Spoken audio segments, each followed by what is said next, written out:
Hi there, thank you for joining me again this Sunday morning.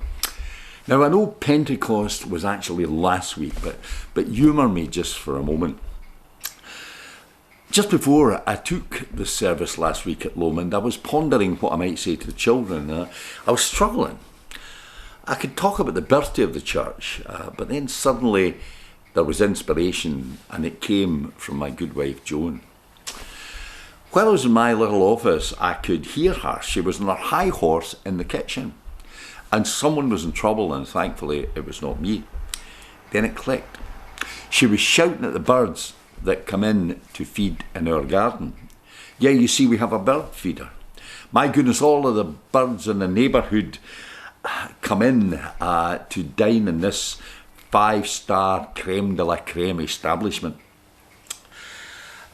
Problem is that Joan is selective in the kind of feathered varieties that should dine at her exclusive bird table. She does not like greedy birds, she doesn't like big birds, so if you're a robin, a sparrow, a wren, a finch, a coal-tip, you're welcome. But if you're a crow or a seagull, your presence is resented.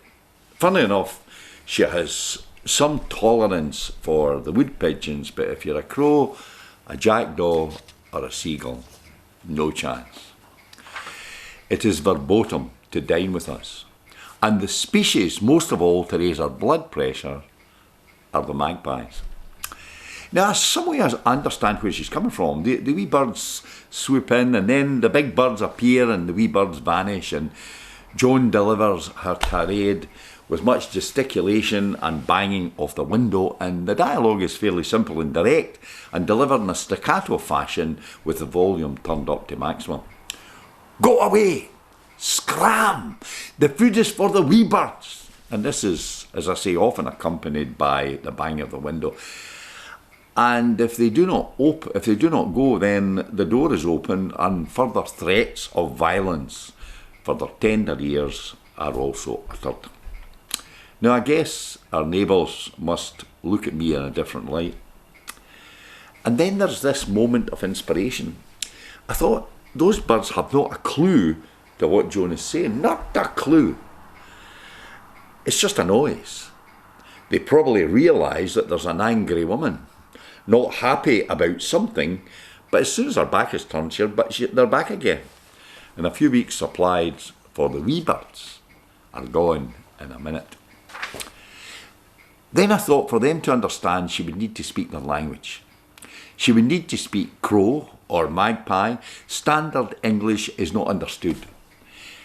And you know, I thought the wonder of Pentecost is that those who gathered to hear the disciples were from all around the world. And they each heard in their own language. Amazing. They each understood. Though they did understand, I guess that some of those guys who were watching just said, they're drunk. And I presume they just flew away like the magpies. But enough listened and enough got the message. And if they hadn't, then I guess we certainly would not have been remembering them last week or this week. You take care. It's been nice talking to you again. Joseph.